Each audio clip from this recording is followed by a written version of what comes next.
jingle bell rock. Jingle bells now.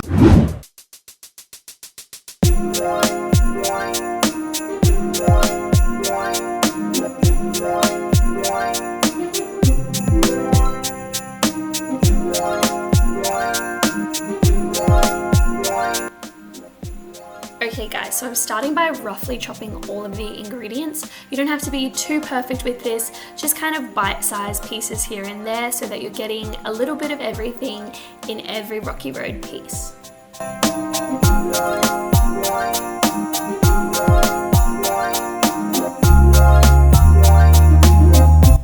Make sure if you haven't been able to buy roasted almonds, roast them yourself. That's what I've done here because they just add that extra little crunch.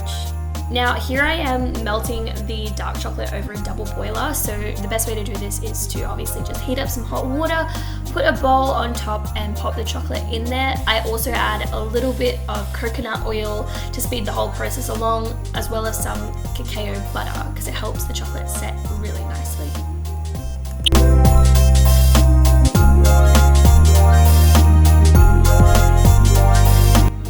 Ooh yeah, chocolatey goodness. And now the fun part, compiling it all together. You can literally just chuck everything in a lined baking tray. You just want to make sure that everything is evenly dispersed so that you're getting enough almonds covering everywhere, as well as the figs and stuff, so it's just like even all the way through.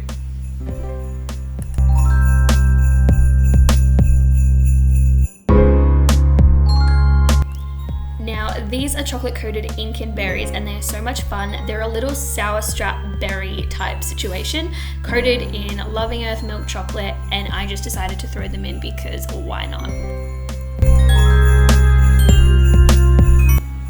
And now just pop it in the freezer until set and you're good to go.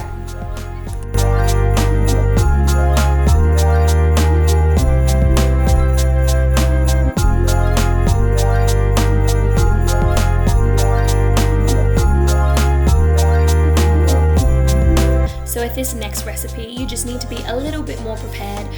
You can totally soak these dates overnight. I just put them in the fridge for about 2 hours after soaking them with hot water.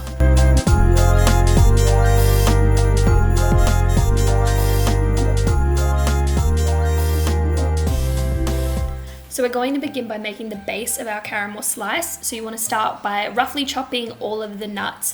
Looking in hindsight, I should have chopped them a little bit more because the base was a little crunchy, but it's totally to your preference.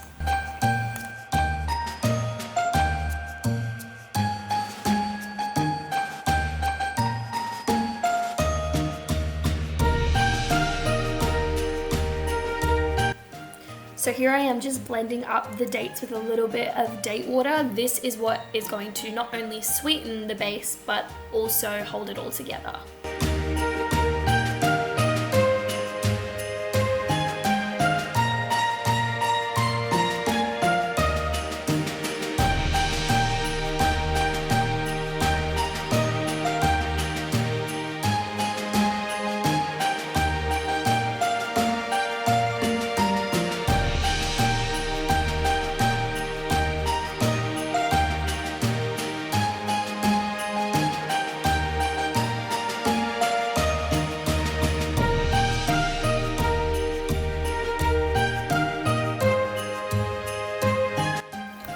So now I'm making the actual caramel filling. I pretty much used all of the leftover dates and like half of the date water. I'm sorry guys, I will come up with like exact quantities and write all the recipes up and put them up on my website.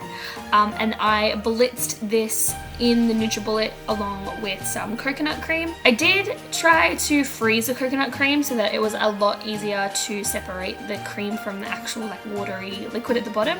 But yeah, I mustn't have left it in the freezer too long.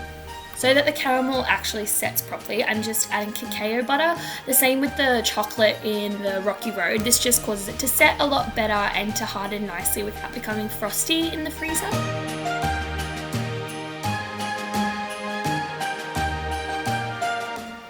As with traditional caramel slice, I just topped it all off with some chocolate and set it in the freezer.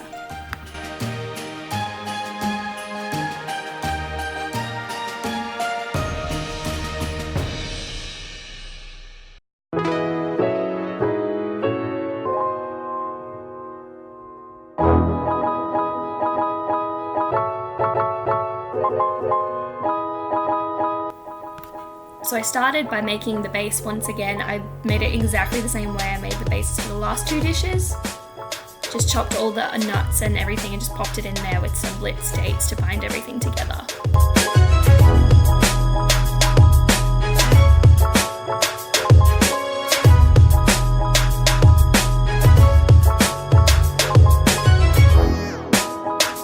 I have the cutest little baby blue pie dish, and I figured it would just be perfect for a cheesecake situation. So for the filling, I took aside some soaked cashews, some cacao butter, some coconut oil, and coconut cream that I had left over, and blitzing it in the NutriBullet. In hindsight, again, I should have done this in batches because my NutriBullet was just trash, but that is totally fine. And then I put some aside to save for like the mango part of the filling. For the mango section, I just added mango chunks to the coconut mix that we'd made before, as well as a couple of pinches of turmeric, just to give it that really vibrant orange color.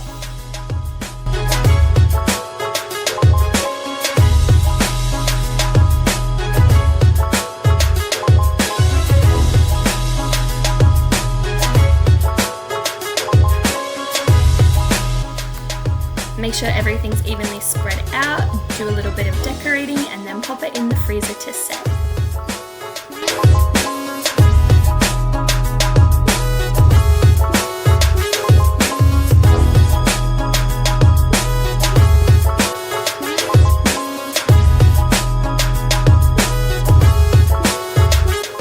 And there we have it, guys, a delicious double layer coconut and mango cheesecake.